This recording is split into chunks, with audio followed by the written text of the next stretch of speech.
อ่ะกับทักทายสบายดีเด้อพี่น้องยินดีต้อนรับเข้าสู่ซองกาหน้าเด้อพี่น้องเด้อมื้อนี้ก็เป็นมื้อห่อข้าวต้มเด้อพี่น้องเด้อเฮ็ดบุญให้แม่ซีและพี่น้องผู้บุญจากไปแล้วเนาะพี่น้องเนาะห่อข้าวต้มก็น่าก็หยุดเวียกเด้อพี่น้องมาซอยแต่มื้อเช้านี่ล่ะบ่ได้ลงคลิปลงหยังให้พี่น้องเบิ่งเนาะ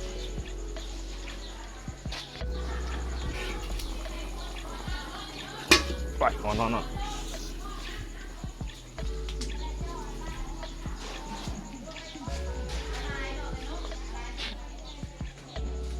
อุ่น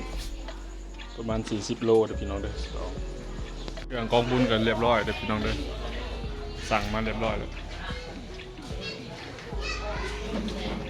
แขกคนก็มาหลายเลยพี่น้องเอ้ย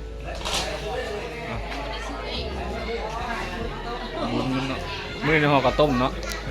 ห่อข้าวต้มเตรียมเครื่องกองมาตลาดกองบุญในแม่เราเตรียมกองบุญเพื่อนในแม่นั่นนะเป็นบุญ มื้อนี้ห่อข้าวต้ม เจ้าเลย มื้อเฮ็ดบุญเก็บดูกข้าวทาสมื้อ ดูแล้วนะ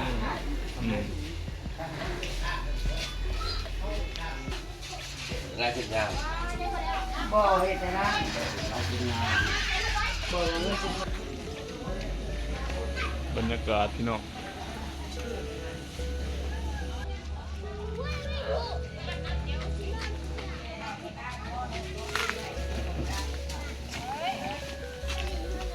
หมดบ้านหมดหมู่เก็บรองทำบ่ได้เวลาที่ทำนี่บ่ได้บ้านเวลาเพิ่นบ่ได้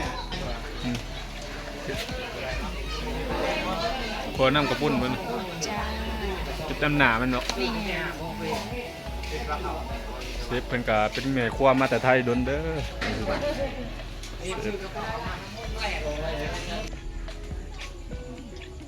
ดังพื้นต้มยังเด่นนี่ คนลอยต้มข้าวต้มเลย ยังบ่แล้วอยู่บ่ เช็ดของบุญนี่ครับปลาพุดนะพี่น้อง คือว่าหลายหม้อแท้บ่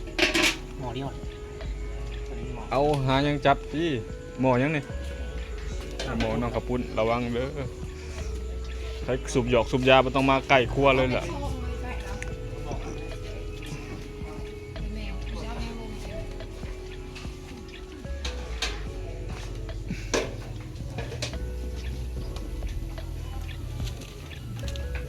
ปลา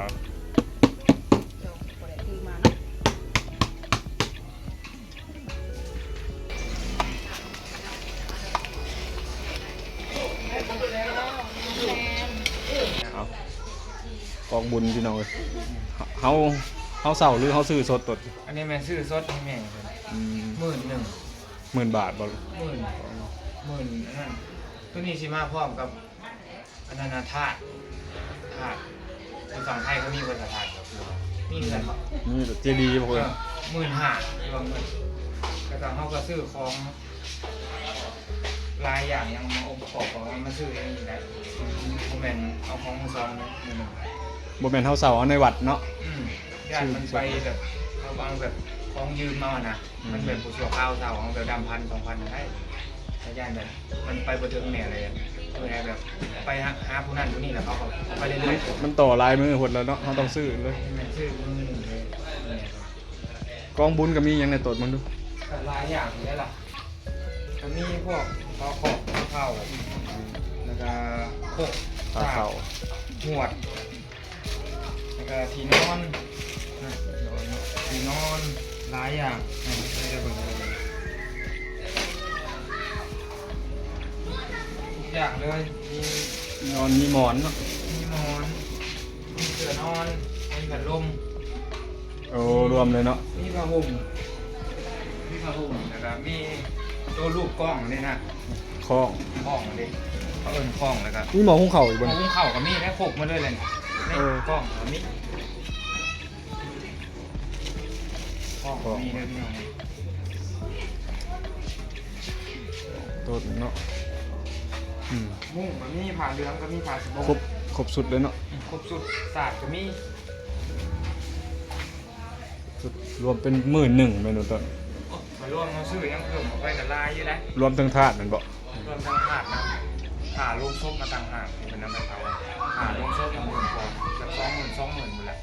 ล ข่เป็น2มื้อครับ ก็เบิดหลายเนาะตัวเนาะ หมดลายครับ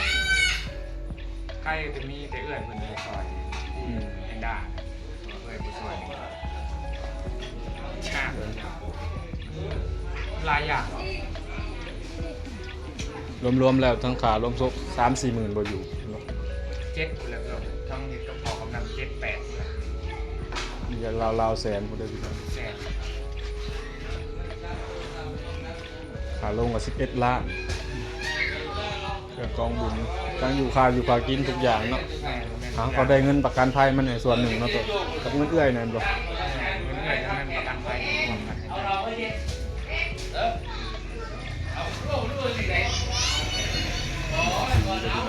รูปแม่เรื่องเลย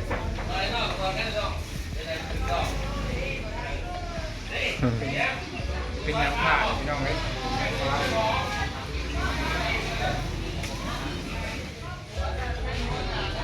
คือว่าเ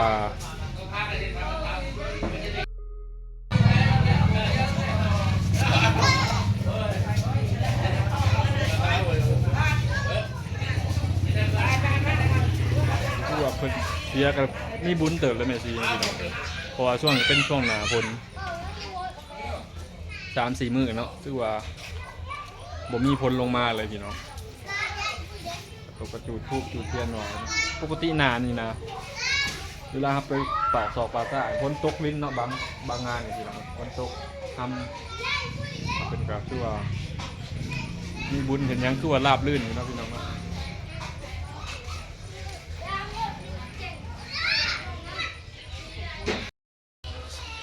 อีกอย่างซีบ้านกับท่าใหม่เด้อพี่น้องเด้อ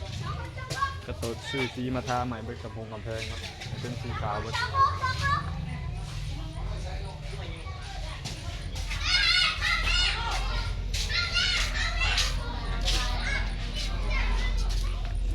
โอเค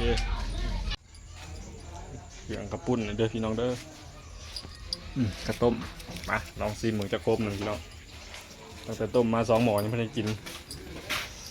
น้องสาวนี่ครับ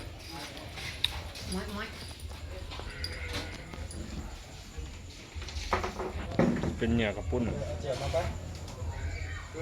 เป็นหม้อกระต้มหม้อปลาเนาะหม้อใหญ่เลยเด้อพี่น้องใส่หม้อใหญ่เลยเบิ่งเด้อหม้อกับปุ้นไปเด้อ แซ่บสากกระปุกเห็นไม่ได้ง่ายที่นี่จะเคยสมุน นากระปุ้น เป็นอันกระปุกบริง่าย ลงหม้อเลย พอประมาณนั่นแหละโบราณขนาดนั้นเลยเห็ดสะอาดได้คนเห็ดไม่ได้แบบคือเห็ดอันนั้นนะหลวกลวกแน่นอนลีเนาะ มืออาชีพนะเสือแล้วนะเสือแล้วนะมืออาชีพนี่ สะอาดตามขั้นตอนได้แบบนี้ ได้มาเด้อพี่น้องเด้อถามเลยคือว่ามาซอยมาหยังเป็นจะอายคนบ่กล้ามา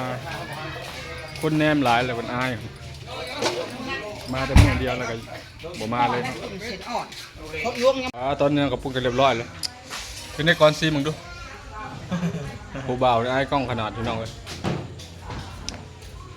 แซ่บ ซิมมึงเอายังบ่ได้กินรสแซ่บล่ะแซ่บมึงซิมมึงก็น่ากินข้าวแล้วพี่น้องปัดอยากเลยกินมึง กล้องไม่กินหัวแซ่บ กินคำหนึ่งก่อนกินคำหนึ่งเป็นไรรสชาติหวานเค็มนัวจางหวานกันไป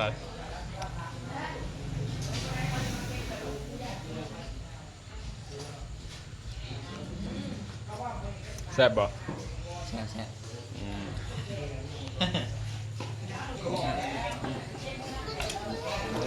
เป็นแรกก็สิกลับไปเป็นแรกก็สิกลับบ่วะหรือว่าอยู่ก็กลับไทยแล้ววะ ไปอยู่ห้องคุณห้อง แล้วไม่เสร็จเนาะมือห่อกระต้มมือนี่ก็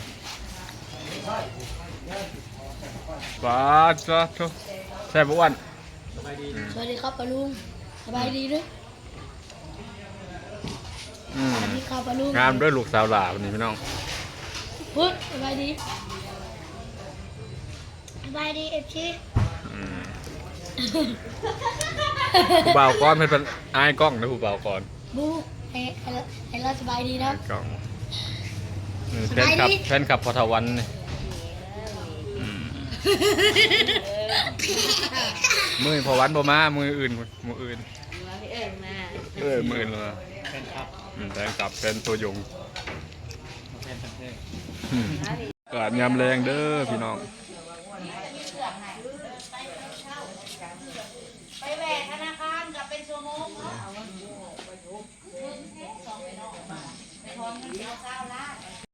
ก็ลาพี่ลาน้องไปก่อนเด้อขอบคุณทุกไลค์ทุกคอมเมนต์ทุกคนเข้ามารับชมเด้อพี่น้องเด้อมื้ออื่นก็น่าสิอัปเดตให้ใหม่อีกเด้อ